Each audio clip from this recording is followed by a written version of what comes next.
Good morning. It's Sunday morning. This is our actual premiere of our first live stream virtual trunk show. For those of you who may have tried to tune in yesterday, we had a little technical difficulty that we didn't discover until the end of the trunk show yesterday. So we're trying again today. We're treating yesterday as our dress rehearsal, as my daughter suggested yesterday. So I'm Ricky Quintana. I'm the founder of HoonArts Fair Trade. And this morning, I wanted to show you some of our best-selling products so that you can see them a little more up close and personal and learn a little bit more about the backstory. So we're going to start with what I call our booth magnet. This is our red poppy scarf. I'm wearing it here. And whenever I do a live event, an exhibition, a fair, a speaking engagement, I always have this set up on my little tabletop mannequin who I call Sally, because it just grabs people and draws them in. This red poppy scarf is handmade, hand felted by the artisans at Seven Sisters of Kyrgyzstan. The Seven Sisters are literally seven sisters in the same family, the Shashembieva family. I typically work with Jano. She's sister number 5 because she's the English speaker in the group. So we communicate in English by email and text message. And I was fortunate enough to have her and her sister Farzana and Farzana's daughter here at my house last fall visiting. So we had a great fun getting to know each other. The red poppy scarf, interesting enough, not only is it our best-selling product here in the US, it's also the best-selling product in Kyrgyzstan. The poppy is native to Central Asia, and it is a beautiful floral item. The poppy scarf comes in 3 sizes. This is what we call the short size. It's the size that I'm wearing here. It's about 58 inches long, and it's about 18 inches wide. And as you can see, the felt is rolled into the silk. It's bonded to the silk. You can see the back side. This is done using a wet felting process in which the felt is first made. There's a pre-felting stage where they create a very thin porous weight of merino wool. They cut out the patterns that will go on the silk. It gets laid out on the silk, and then it gets rolled up and kneaded almost like bread. And the process involves typically about 3 or 4 pre-felting rolls, and then 4 or 5 stages where you roll it into the silk. The silk itself is hand woven. It's a very delicate silk. It's hand woven in Uzbekistan, in Margolin, Uzbekistan, on traditional petal looms, and they're very narrow looms at the width of the scarf itself. This silk weaving in Uzbekistan is a very traditional art. This weight of silk is called the Excelsior weight.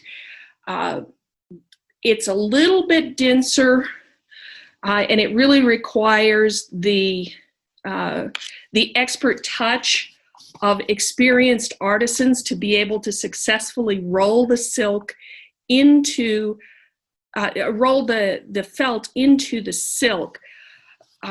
we were lucky enough last fall and last summer to have Janelle lead a felting class, a live felting class here in Albuquerque.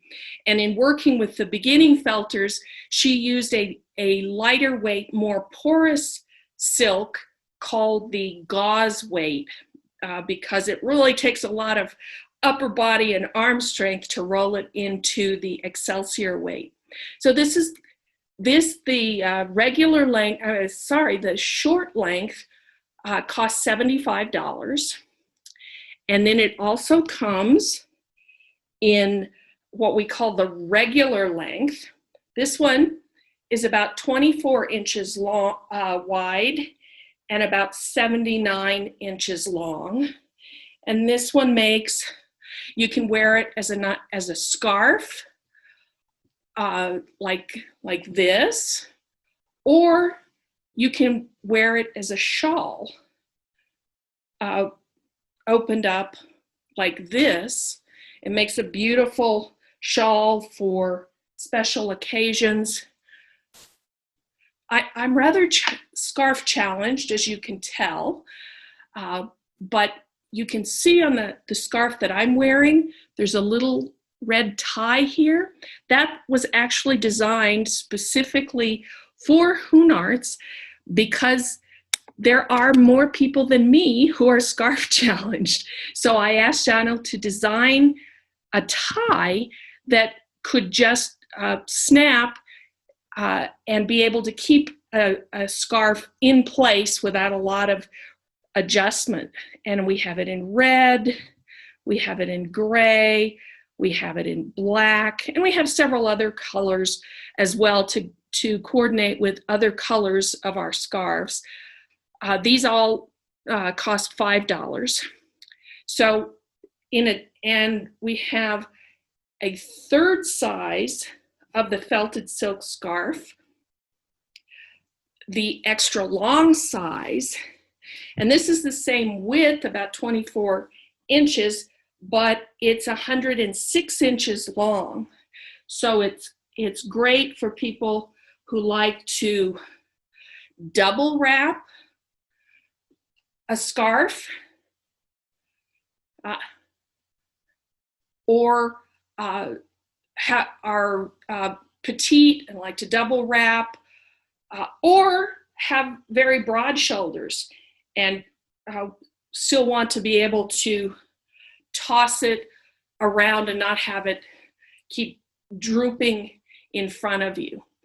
As you can tell, I definitely am scarf challenged, but since founding HoonArts, I've become quite a fan of scarves. They're just a wonderful accent to your regular wear, and with the magic scarf tie, I don't have to worry about having them droop all over the place. The red poppy scarf, as I said, is our single best-selling item, and it also comes, in addition to red on black, we have two other shades that are very popular: red on dark gray and red on light gray. And all of them are equally popular among our customers, and they all come in the 3 sizes. The regular size, again, is $75. Sorry, the short scarf is $75. The regular length, the 79-inch version, is $115, and the extra long is $130. And when you purchase one of these scarves, you'll get a little built-in story card to go with it. So it makes a wonderful gift to be able to enclose this little card with the gift. So now we're going to leave Kyrgyzstan and we're going to go to Uzbekistan. And our next best-selling item is the hand-woven ikat scarf. Ikat is not actually an Uzbek word, it's actually an Indonesian word, and it refers to the weaving and dyeing process the resist dyeing process that is used to produce this type of pattern. This is a very distinctive Central Asian Uzbek pattern. The Uzbek word for ikat weaving is actually aberband, which means to tie a cloud. And the way the dyeing is done, the threads are bundled in groups, and for each color, the threads are bound and wrapped in a water resistant, like a waxed binding, so that everything except the part of the pattern that you want to take the particular color is actually covered. So for example, with the yellow pattern here, everything except the yellow would be bound. And this is done in lengths of about 200 meters. They have patterning looms, wide patterning looms, where they lay out the threads. And so, and the dyeing is all done by hand. It's wrapped, and then it's literally dipped, dunked in large vats using the dyes. And then once it's dried, then the loom is threaded. And this particular scarf is called adras, which means that it's 50% cotton, 50% silk, and the pattern is the same on both sides. The looms they use, again, are these small pedal-operated looms, narrow looms, and a master weaver can produce, after the threads have been dyed and the loom has been threaded, a master weaver can be expected to weave about 2 meters, about 2 yards per day. The entire dyeing and weaving process has 37 distinct steps. And if you add in caring for the silkworms and producing the thread initially, it comes to about 100 separate steps.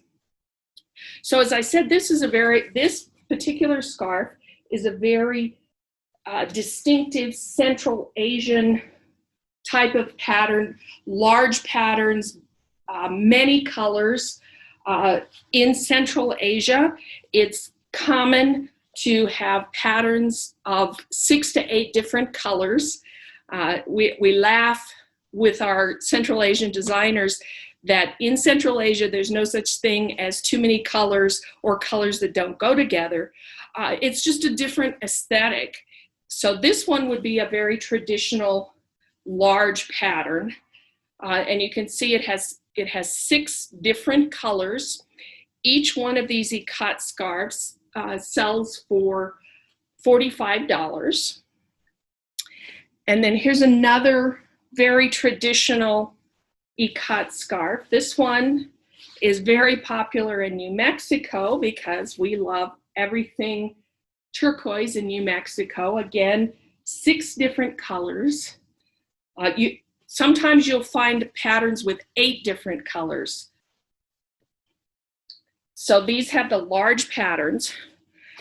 It turns out that in the US market, that's one of the things we've been working on and learning as we're developing HoonArts, is that the American market also, there is a market for the very traditional color combinations, but often we like fewer colors, more subdued color combinations, and neutral colors are very popular, of course, in the US. So here you have a black and white scarf that has a very traditional pattern, but limited to just the 2 colors.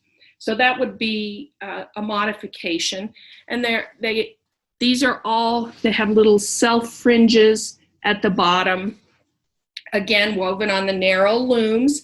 And there's some variation between the width of the different patterns because the patterns, the weaving system is built around the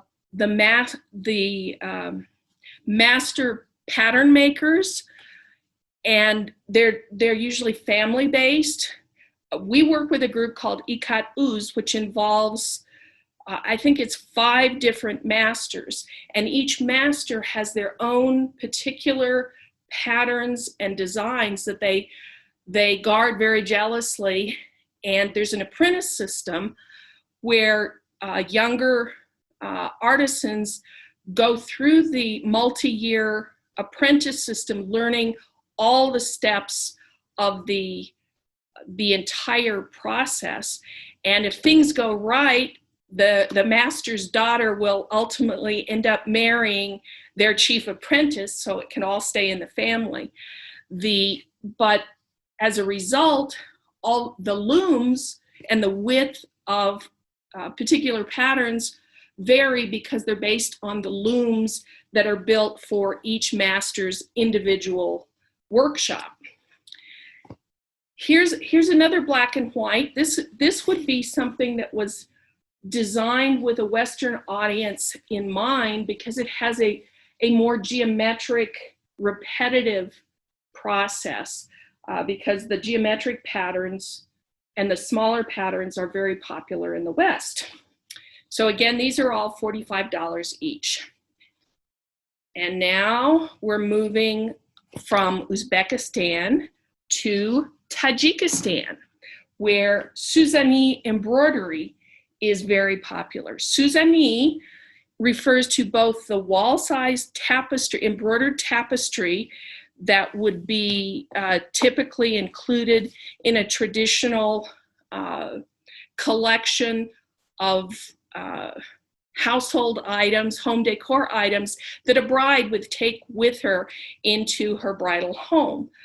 Since Americans don't generally decorate their walls with embroidered tapestries, the artisans have adapted these traditional designs to smaller products. We have some wall hangings, but what I wanted to show you today are some of the bags, the embroidered bags that we've developed for HoonArts.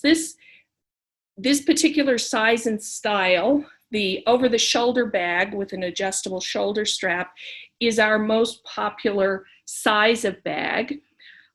I love this particular pattern because, as I said, we like, in the US market, geometric patterns are very popular. But this one, it turns out in Tajikistan, geometric patterns are not typically used for embroidery. They're more common in carpet weaving. But when I talked to Munira, the designer at Armagon Handicrafts, about wanting a geometric design, she ended up adapting this design for various bags and other products. And this design was actually taken from the lintel, the wooden carving over the entrance to the mausoleum of a Muslim saint from the 12th century. So there's a lot of history here. It's involved in this particular pattern. And each one of these comes with a little beaded tassel. You can see those little beads. These are made by hand. This is a very traditional, authentic accent used in Tajikistan. It's called a pupak, and it would traditionally be used both as decoration and instead of buttons. So with a coat, you would have a pupak on a long thread on either side of the opening, and then you would tie them instead of using buttons. So this little bag also comes with an exterior pocket here, zipper pocket, and you can just tuck your cell phone in there or a pair of sunglasses. And inside, it has a snap closure, and it's lined inside. It has a couple of pockets for sticking glasses or wallets or that sort of thing. So this size bag sells for $42. And then our second most popular embroidered bag is our little coin purse. Here it's the same geometric pattern with the same little pupak. Again, it has a little zipper opening, lined inside, very nice finish work, great for coins or a driver's license and a credit card when you're just going out for a quick stop. And these sell for $12. And then I wanted to also show you these two bags because of the pattern. This is red and black is very popular. And this particular pattern is probably our single most popular pattern, embroidery pattern in the bags. And this comes from the border of a museum Suzanne. Munira found this Suzanne, it was covering a large table in the museum in Panjakent, which is in the Zarafshan region of northern Tajikistan. And she took just this border pattern and developed it for the bags, and it's become very popular. So this is the tote bag size with self fabric stack.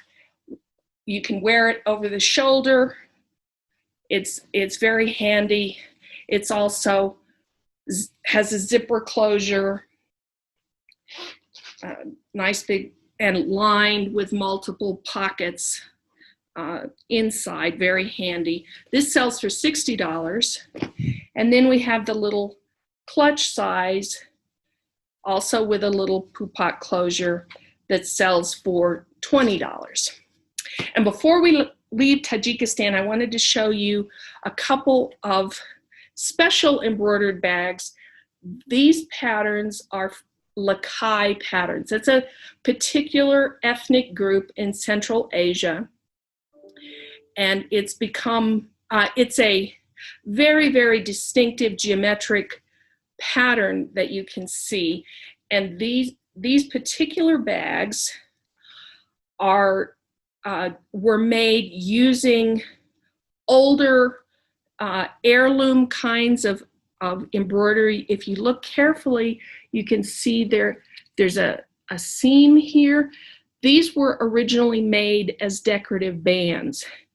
I don't typically buy products made from older products, recycled products, because in Central Asia, what has happened is that artists, instead of continuing the traditional art, they end up cutting up their cultural heritage. And I don't want to support that. I want to support the continuation, the preservation of these cultural traditions. So typically I wouldn't buy something like this, but I did in this case buy several of these bags because I know that the artisan manager, Nigina Ikromova, is working with a small group of Lakai artisans in Tajikistan who still have the wonderful technique of doing the Lakai embroidery. And she's working with them to develop new color combinations and work with higher quality raw materials. When I visited Tajikistan in 2015, I actually visited this group of artisans and I was very impressed with the quality of their work, but they were working with cheaply made Chinese raw materials. So Nagina is working with her to develop a higher quality product. But in the meantime, I have a few of these. These are the two that I have left. They both sell for $35. They also have the beaded pupak, a little Velcro closure. They're lined in black, and they have a little narrow leather straps. And these are very popular. And these colors are very traditional Lakai, colorful, many colors. You would see these on the street in Tajikistan. So now we're going back to Kyrgyzstan. And we're going to the eastern part of the country near Issyk Lake. If you look at a map of Kyrgyzstan, you will see a very large lake on the eastern side. And we're headed that way, and we find these little wonderful felted ornaments, little hanging ornaments. These are made by the women at the Cork Rural Co-op near Issyk. They're in the city of Karakol. This is a rural city, and Cork means hope in the local language, which I always find very inspiring. They make a variety of products using felt. The Kyrgyz people were a nomadic people originally, so they developed the felting art to a very high state because they carried their clothing and their yurts and their blankets with them during their nomadic journeys. So the felting has been developed very extensively over several hundred years. But the artists at the Cork Co-op, working with an American company started by Andrew Kushner called Silk Road Bazaar, has developed some wonderful, colorful, smaller gift products using the felt. And this little lady is probably our single biggest seller. This, of course, is Ruth Bader Ginsburg. And I wanted to show you all four of them, that you can see these are truly handmade products. Each face is just a little bit different. It truly is, each one is made individually by hand. We have a number of famous people. We have Jerry Garcia and several. We don't carry the full line, but we do have several of them. And we also have, I'll show you one other item just to give you an idea. This is the peacock. And the peacock comes in a variety of color combinations. This is one of our most popular items as well. Both the peacock and RBG sell for $20 each. And now we're headed back to Tajikistan, and I'm going to show you our most popular hand-carved product from Tajikistan, and that is the small decorative comb. These are hand-carved by Master Sodiq Zarapov of the city of Istarafshan, which just recently celebrated its 2,500-year anniversary. Hard to imagine for Americans, right? Istarafshan was one of the major stops along the Silk Road, and Master Sodiq is a fifth-generation wood carver. Everything is done by hand, even the cutting of the teeth. I've been to his studio. There's not a power tool anywhere in there. Every single thing is done by hand. It's just Master Sodiq and his sons. He has done a little bit of training with apprentices as well, but it's basically a family workshop. And he only works these days with two woods. These are both walnut. As you can see, different colors. The color is not a stain, it's the natural color of the wood, and it just depends on what part of the trunk the slice of wood is taken from. As you get closer to the center, it gets darker and it's lighter towards the edge.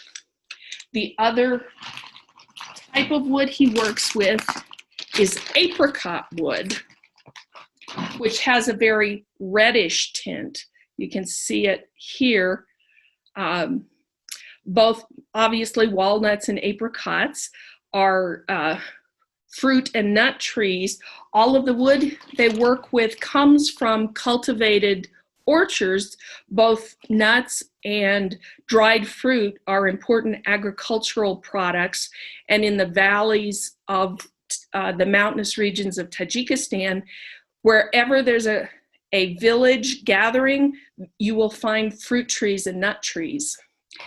And the other thing I wanted to show you about these is that the combs come in two different sizes of teeth. As you can see in this one, the teeth are a little wider. They work well for thick hair or very curly hair. And then these are narrower, and they work really well for fine hair. Master Sadiq and his family also, they are famous for their combs. Their combs are sold throughout Asia. And I've had a lot of people say, oh, I wouldn't want to use it, it's too pretty. They're designed for use. I've been using mine now for almost 5 years. It's like new. I was a little bit worried coming from New Mexico when I first got the wooden products because, as people from this part of the country know, the arid climate, you end up with a lot of cracked wood products because it's so arid. But it turns out not to be a problem at all, because Tajikistan itself is a very arid climate like New Mexico. So the wood is acclimated to the arid climate to begin with. And Master Sadiq finishes the wood with a natural product from beeswax. So I've never had a problem with any cracking. They're like new. They're easy to clean. You can just use alcohol. And then if you want to re-moisturize them, a little bit of olive oil will do the trick. So just a quick view of some of the other products for Master Sadiq. This is the large comb. Oh, the small comb, I said that's the most popular product. This costs $26.99. It's available on our website. The larger comb is $60, a lot more work. As you can see, again, all done by hand. And we also have some plainer combs like this, without the decorative carving, just a simple handheld comb, very nice in the hand. And we also have some brand new hand-carved jewelry that we have earrings that have been carved. They're ready, and they will be coming our way as soon as the airports reopen in Tajikistan. As a result of COVID-19, the airports have been shut in Tajikistan for months now. So we're anxious to get those, and when they come up, we will be letting you know. So that's it for today. Thank you for joining us, and stay tuned.